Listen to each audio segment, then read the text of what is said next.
নমস্কার। যুক্তি তর্ক সঙ্গে অর্কয় আপনাদের স্বাগত। আপনাদের সঙ্গে আমি অর্কপ্রভ সরকার। দীর্ঘ 5 বছর বাদে ব্রিক্স সামিটে গিয়ে চীনের প্রেসিডেন্ট শি জিনপিং এবং ভারতের প্রধানমন্ত্রী নরেন্দ্র মোদী শীর্ষ বৈঠক করলেন। বরফ কি গলবে? চীনকে কি আমরা আবার বিশ্বাস করতে পারবো? লাইন অফ অ্যাকচুয়াল কন্ট্রোল, সেখানে ডিসএনগেজমেন্ট এবং ডিএসকালেশন হবে কি? যে টেনশন, যে উত্তেজনা আছে তার প্রকৃত নিয়ন্ত্রণ রেখায় টহলদারি কিভাবে হবে? এসব নিয়ে আবার হবে চীনের বিদেশমন্ত্রী সঙ্গে ভারতের নিরাপত্তা উপদেষ্টা অজিত দোভালের বৈঠক হবে, সিদ্ধান্ত হয়েছে শীর্ষ বৈঠক। দেখুন, 2014 থেকে 19 পর্যন্ত চীনের প্রেসিডেন্ট শি জিনপিং এর সঙ্গে প্রধানমন্ত্রী নরেন্দ্র মোদী 18 বার বৈঠক করেছিলেন। কিন্তু গালওয়ানের অশান্তি, লাদাখের মাটি চীনা সেনা দখল করেছে এই অভিযোগ, তারপরে ভারত এবং চীনের সেনাবাহিনীর মধ্যে মুখোমুখি সংঘর্ষ, এইসব ঘটনায় দুদেশের সম্পর্ক স্বল্পকালীন তলানিতে এসে ঠেকেছিল। তারপর মিলিটারি কমান্ডার থেকে শুরু করে কূটনৈতিক পর্যায়ে ট্র্যাক টু ডিপ্লোম্যাসির মাধ্যমে আস্তে আস্তে আস্তে আস্তে পরিস্থিতি উন্নতি হয় এবং তার প্রতিফলন আমরা দেখলাম ব্রিক্স সামিটে পার্শ্ব বৈঠক চীন এবং রাশিয়ার। দেখুন, ব্রিক্সটা হচ্ছে, আপনি বলতে পারেন, ন্যাটো বা ইউরোপীয় ইউনিয়নের একটা কাউন্টার প্রোডাক্ট। অর্থাৎ ইউরোপিয়ান হেজিমনির কে রুখতে চীন এবং রাশিয়া একযোগ হয়েছে, ভারতও তার অংশীদার। কিন্তু ব্রিক্সকে যেভাবে এক্সপ্যান্ড করা হয়েছে, ইথিওপিয়ার মতো দেশ ব্রিক্সে চলে গেছে, সেখানে চীন এবং রাশিয়ার প্রকৃত উদ্দেশ্য নিয়ে কূটনৈতিক মহলে প্রশ্ন আছে। কিন্তু কালকের পার্শ্ব বৈঠকের পরে আমরা কি চীনকে বিশ্বাস করতে পারবো? এটাই তো প্রশ্ন। আপনাদের অনেকেরই এভারগ্রান্ডে ক্রাইসিসের কথা মনে আছে। চীনের সর্ববৃহৎ রিয়েল এস্টেট কোম্পানি, প্রচুর ফ্ল্যাট তারা তৈরি করেছিল এবং বাজার থেকে প্রচুর ঋণ তারা তুলেছিল। সেই ঋণ তারা শোধ করতে পারেনি, তাহলে ফ্ল্যাট বিক্রি হতো না। চীনা সরকার চেষ্টা করেছিল সংস্থাটাকে বাঁচাতে, কারণ এভারগ্রান্ডে কোলাপস করলে চীনের অর্থনীতি প্রশ্নের মুখে পড়তো, কিন্তু শেষ পর্যন্ত তার লিকুইডেশন আনানো যায়নি। তাহলে চীনের আর্থিক প্রগতির হার কিন্তু আগের মতো নয় এবং পশ্চিমী দুনিয়ার সঙ্গে চীনের সংঘাত চলছে, অর্থনৈতিক সংঘাত। সস্তা চীনা পণ্যর বিরুদ্ধে পশ্চিমের দুনিয়াতেও মানুষ সংঘবদ্ধ হচ্ছে। সরকারগুলো নিজেদের মধ্যে নানা রকম কোঅপারেশন তৈরি করে চীনা পণ্যের আগ্রাসন রক্ষার ব্যবস্থা নিচ্ছে। তাই এই মুহূর্তে চীনের পক্ষে ভারতের বিপুল বাজারকে অগ্রাহ্য করা সম্ভব নয়। তাই ইচ্ছা না থাকলেও চীন ডিসএনগেজমেন্ট এবং ডিএসক্যালেশন, যেটা সীমান্তে করার কথা বলছে, অন্তত মৌখিক বলছে। পথ চলতে চলতে বুঝতে পারবো আমরা এতে চীনের কতটা সদিচ্ছা আছে। কিন্তু ওয়েলকাম মুভ।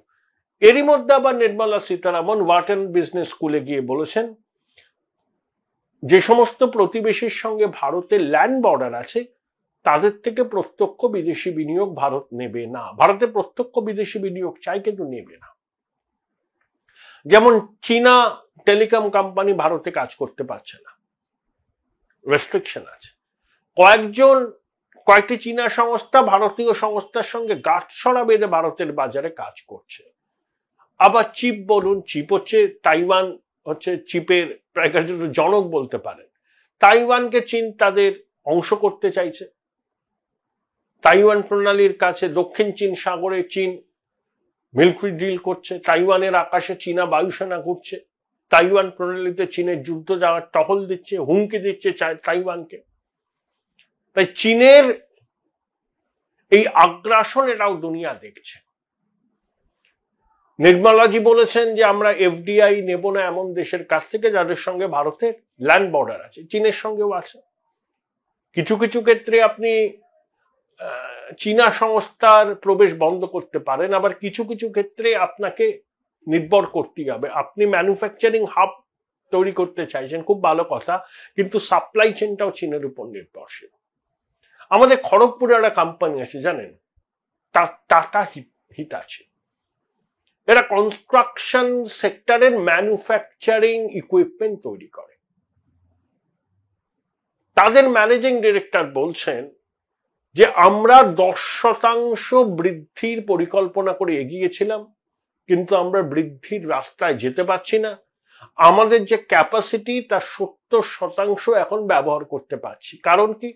সস্তায় চীনা যন্ত্রপাতি ভারতের বাজার ছেয়ে ফেলছে।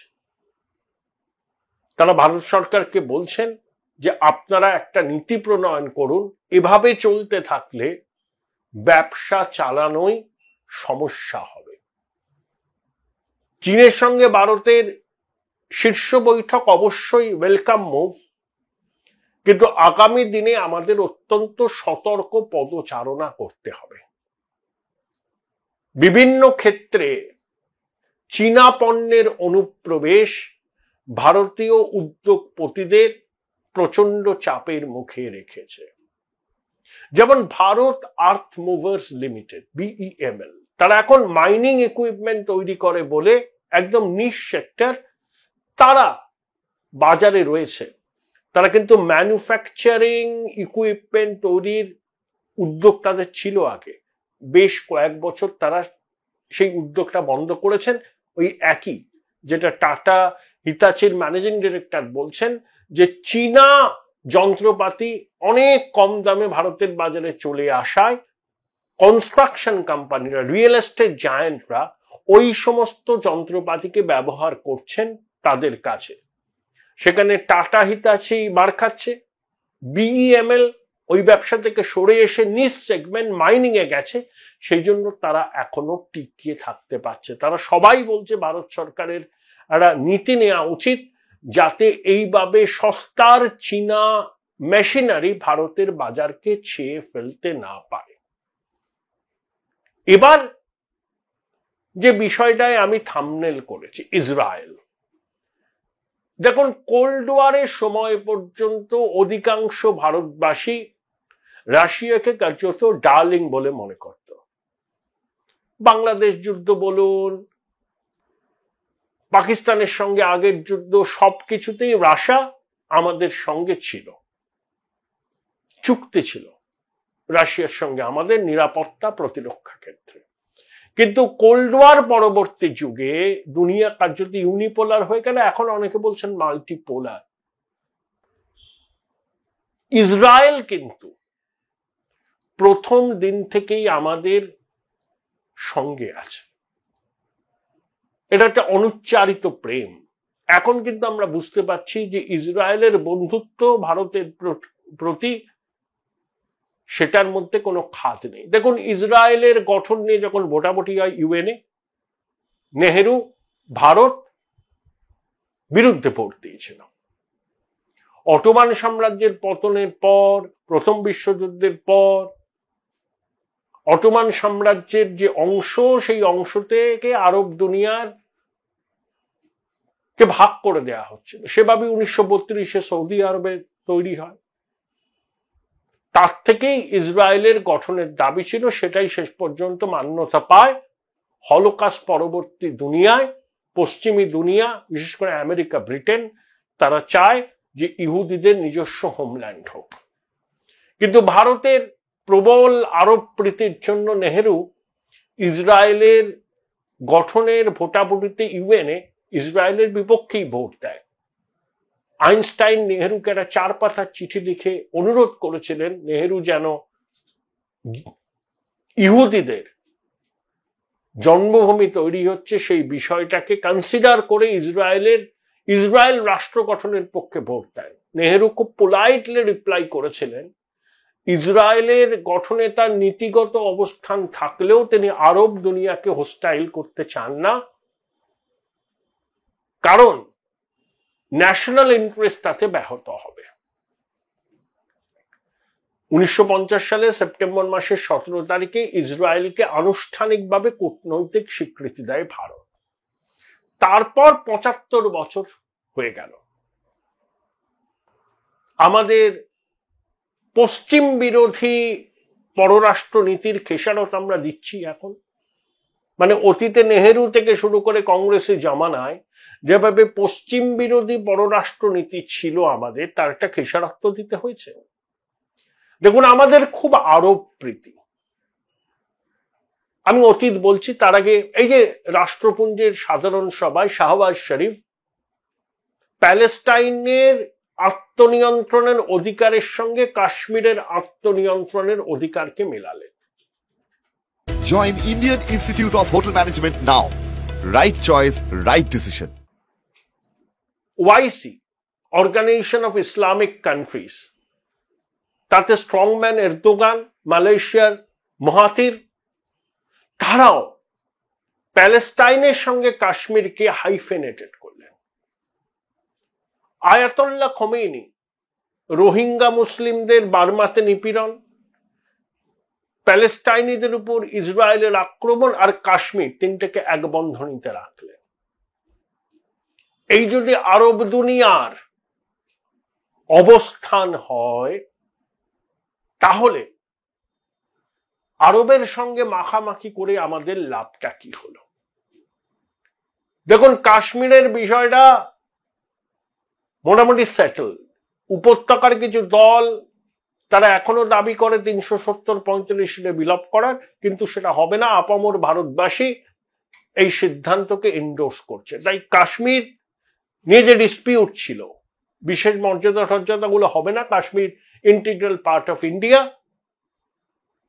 এবং তার স্টেটহুড খুব শীঘ্রই রেস্টোর করা হয়ে যাবে। তার আলাদা সংবিধান, তার আলাদা পতাকা, তার বিধানসভার আলাদা টেনিওর, বিশেষ অধিকার আর থাকবে না। 5ই আগস্ট 2019-এর পরে সেসব চলে গেছে, সেগুলো আর রেস্টোর হবে না। কিন্তু মুসলিম বিশ্ব এখনো কাশ্মীরের ঘটনার সঙ্গে প্যালেস্টাইনের ঘটনাকে এক করে দেখে। কিন্তু দেশের মানুষ এই মুসলিম দেশগুলোর ভূমিকাটাকে এবার কিন্তু বুঝতে পেরেছে। 71 সালে জর্ডান পাকিস্তানকে তাদের দক্ষ বিমান চালকদের ঋণ দিয়েছিল। শাহের ইরান 65 সালে পাকিস্তানকে যুদ্ধে সমর্থন করেছিল এবং এখনো পাকিস্তান রাষ্ট্রপুঞ্জের মঞ্চে কাশ্মীরকে তোলে, কাশ্মীর প্যালেস্টাইনকে এক বন্ধনীতে রাখে। 2016 সালে ভূতপূর্ব পাকিস্তান প্রধানমন্ত্রী নওয়াজ শরীফ বুরবানি, যিনি মারা গেছিলেন, হিজবুল্লাহর কমান্ডার, তাকে কাশ্মীরের ইন্তেফাদার জনক বলেছিলেন এবং একই সঙ্গে প্যালেস্টাইনকে কাশ্মীরের সঙ্গে ইকুয়েট করেছেন। নেহেরু তার যে আরব প্রেম, যার জন্য প্রথম দিকে ইসরায়েলের গঠনের পক্ষে ভোট দেননি, সেই ইসরায়েলে কিন্তু পরবর্তীকালে আমাদের সব রকম ভাবে সাহায্য করেছে, বিশেষ করে প্রতিরক্ষা ক্ষেত্রে প্রযুক্তি হস্তান্তর করে। এবং যে কার্গিলে লেসার টেকনোলজি বিমান বাহিনীকে দিয়েছিল, লেজার টেকনোলজি, যাতে নির্দিষ্ট লক্ষ্যে ওই হাই অল্টিটিউডে ভারতীয় বিমান বাহিনী টার্গেটের উপর অভিযান চালাতে পারে। ইসরায়েলের আইডিএফ দিয়েছিল, প্রযুক্তিগত সহায়তা করেছে। ইসরায়েলের সঙ্গে যেমন আমাদের স্ট্র্যাটেজিক রিলেশন আছে, তেমনি ইউএইর সঙ্গে আছে, সৌদি আরবের সঙ্গে আছে, টার্কির সঙ্গে আছে। কিন্তু ভারতীয়রা প্যালেস্টাইন কজে আন্দোলিত হন না। আগে হয়তো হতেন, একটা সময় প্যালেস্টাইন আন্দোলনকে অনেক একটা সেকুলার ইমেজ দেওয়ার চেষ্টা করতো, কারণ প্যালেস্টাইনের মুখপাত্রদের মধ্যে অনেকে খ্রিস্টান ছিলেন। আরাফাতের সঙ্গে ইন্দিরাজির সম্পর্ক অত্যন্ত ভালো ছিল।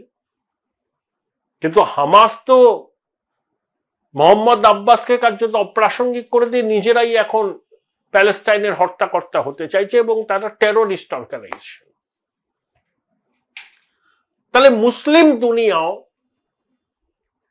প্যালেস্টাইন কজকে ইসলামিক কজ বলে মানতে রাজি নয়।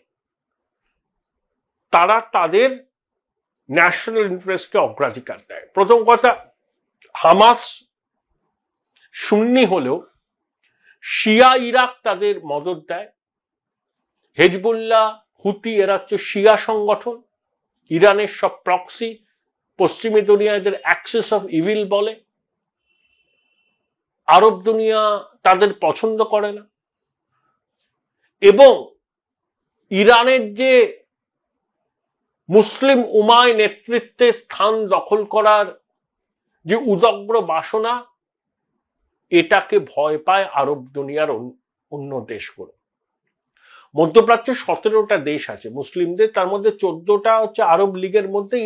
ইরান আরব লীগে নয়, ইরানের কথ্য ভাষা ফার্সি, ওদের হচ্ছে আরবিক। ইরানের দাবি তাদের শতাব্দী প্রাচীন সভ্যতা, তারা কেন মুসলিম দুনিয়ায় নেতৃত্ব দেবে না? সেই নেতৃত্ব কেন সৌদি আরব দেবে? হতে পারে সৌদি আরবের মধ্যে মুসলিমদের পবিত্র ধর্মস্থানগুলো আছে, কিন্তু ইরানের বক্তব্য সৌদি তো আমেরিকার কোলে বসে আছে, আমেরিকার ঘাঁটি আছে ওখানে। খোমেনিদের বক্তব্য কি? দেখো, আমাদের উপর নিষেধাজ্ঞা আছে, আমরা পশ্চিমী বিশ্বের টার্গেটে আছি, কিন্তু তা সত্ত্বেও আমরা ইসলামিক কজের পক্ষে লড়াই করছি। আমাদের ক্ষতি হচ্ছে, আমাদের মানুষের মৃত্যু হচ্ছে, কিন্তু তাও আমরা 1 ইঞ্চি জমি ছেড়ে দিচ্ছি না আমেরিকাকে। আর সৌদি আমেরিকার কোলে বসে আছে। এটাই বিরোধ। এবং যেভাবে মজলিস, উলেমা, খামেইনিরা বলে তারাই হচ্ছে উপরওয়ালার নুমায়েন্দে, কোনো রাজতন্ত্র, সমাজতন্ত্র, গণতন্ত্র বলে কিছু হয় না। উপরওয়ালা যে নির্দেশ দিচ্ছেন তাদের মাধ্যমে, সেটাই আইন। তাহলে তো সৌদি রাজ পরিবারের অস্তিত্ব থাকে না, এরদোগানের ক্ষমতা থাকে না, আরো অনেক মুসলিম রুলারের কোনো ক্ষমতা থাকে না। তাই প্যালেস্টাইনকে ইরান যতই মুসলিমদের একজোট হওয়ার ক্ল্যারিয়ন কল দিন না কেন প্যালেস্টাইনকে কেন্দ্র করে, খোমেনি প্রমুখ, মুসলিম বিশ্ব আর এখন তাতে আন্দোলিত হয় না। তার কারণ তাদের সেলফ ইন্টারেস্ট। 2015 সালে ইউএইতে প্রথমবার কোন প্রধানমন্ত্রী গেলেন 34 বছর বাদে ভারতে। তাই নাসার আল্লাহর মৃত্যুর পর ভারতের মুসলিমদের মধ্যে খুব একটা হেলদোল দেখেছেন? হ্যাঁ, শ্রীনগরে একটা বিক্ষোভ মিছিল হয়েছে, লখনৌ হয়েছে, কি নাসার আল্লাহ শিয়া বলে হয়েছে। ভারতের সকল সেকুলার পার্টি যারা মুসলিমদের মাসিহা বলে নিজেদের ক্লেম করে, তারা একটা কথা বলেছে এর বিরুদ্ধে। এমনকি বামপন্থীরাও চাঁদ সওদাগরের মনসা পুজো করার মতো 2-1 জায়গায় বিক্ষোভ দেখিয়েছে, তারপরে ঘরে ঢুকে গেছে। অর্থাৎ তারাও বুঝতে পেরেছে এখন নাসরাল্লাহর সমর্থনে মিছিল বার করলে, 2-4 কথা বললে ভারতবাসী এরা ভালোভাবে নেবে না, তাই তারা চুপ করে আছে। এবং বামপন্থীরা বলতে হয় বলে বলছেন। কিন্তু এই প্যালেস্টাইন কজের প্রতি একটা সময় ভারতবাসীর সহমর্মিতা ছিল, কিন্তু সেটা রাতারাতি উবে গেছে। হ্যাঁ, যুদ্ধ বিধ্বস্ত গাজা, খান ইউনুসের মানুষের যন্ত্রণার ছবিকে আমাদের বিচলিত করে না? করে। আন্তরিকভাবে আমরা চাই যুদ্ধ থামুক, স্থিতাবস্থা ফিরুক, এই সংঘাত এড়িয়ে যাওয়ার চেষ্টা করা উচিত, আমরা বলি। কিন্তু প্যালেস্টাইনের মানুষের আত্মনিয়ন্ত্রণের অধিকারের দাবিতে অতীতে আমরা যেভাবে রাজপথে মানুষকে নামতে দেখতাম, কলকাতাতেও দেখেছি, অন্য জায়গাতেও দেখেছি, বিভিন্ন বিশ্ববিদ্যালয়ের ক্যাম্পাসে প্যালেস্টাইনের মানুষের আত্মনিয়ন্ত্রণের অধিকার দাবিতে বিক্ষোভ, প্রতিবাদ, সভা, মিছিল হচ্ছে না। তার কারণ ইসরায়েলের এই অভিযানকে ভারতের বহু মানুষ সমর্থন করছে, কারণ তারা এটাকে উগ্রপন্থার বিরুদ্ধে ইসরায়েলের লড়াই হিসাবে দেখছে। ভারতবর্ষ নিজে উগ্রপন্থার শিকার। ভারতের সংসদে উগ্রবাদীরা হামলা চালিয়েছে, 26/11 হয়েছে। মুম্বাইয়ের লোকাল ট্রেন বিস্ফোরণ হয়েছে। বহু জায়গায় উগ্রবাদীরা, ইসলামী মৌলবাদীরা ভারতকে রক্তাক্ত করার চেষ্টা করেছে। বহু মানুষ মারা গেছেন। কাশ্মীরে এখনো লোন উলফ সিনড্রোম চলছে। তাই ভারতবাসীরা এখন একটা সিদ্ধান্তে উপনীত হয়েছেন যে ইসরায়েল যেভাবে হামাস, হেজবুল্লাহর বিরুদ্ধে আক্রমণ চালাচ্ছে সেটা ইসলামী সন্ত্রাসবাদের বিরুদ্ধে তাদের অভিযান, এবং ভারতবাসী তাকে সমর্থন করছেন। তাই ইসরায়েলের জনপ্রিয়তা অন্যান্য যে সমস্ত রাষ্ট্র আছে ভারতবাসীর চোখে তাদের মধ্যে সব থেকে বেশি। ইসরায়েলকে ভারতের বহু মানুষ তাদের প্রকৃত বন্ধু বলে মনে করে। আর নেহেরুজি ইসরায়েলের গঠনের সময় যে ভোটাভুটি হয়েছিল ইউএনএ, তার বিরুদ্ধে ভোট দিয়েছিলেন।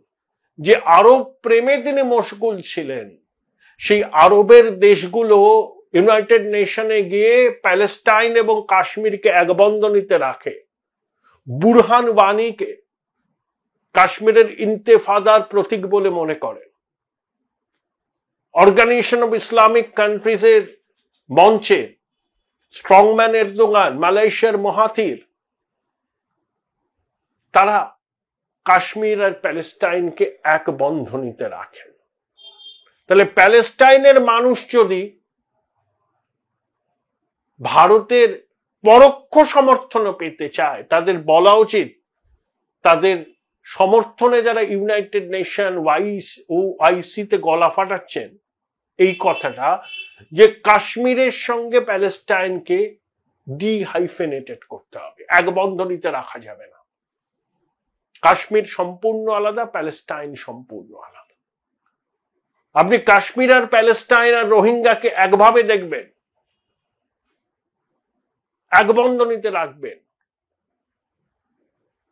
তারপরে প্যালেস্টাইনের মানুষের প্রতি ভারত সরকারের সমর্থন আশা করবেন কিভাবে? হ্যাঁ, গাজার ওই ঘটনা আমাদের বিচলিত করে, অসহায় নারী পুরুষের আর্তনাদ, মৃতদেহের স্তূপ বিচলিত করে। কিন্তু একই সঙ্গে ভারতবাসী এটাও মনে করে যে ইসরায়েল, হামাস, হিজবুল্লাহ, হুতির ঘাঁটিকে ধ্বংস করতে চাইছে, কারণ তারা ইসরায়েলকে ধ্বংস করতে চায়। ইসরায়েলেরও তো আত্মনিয়ন্ত্রণের অধিকার আছে।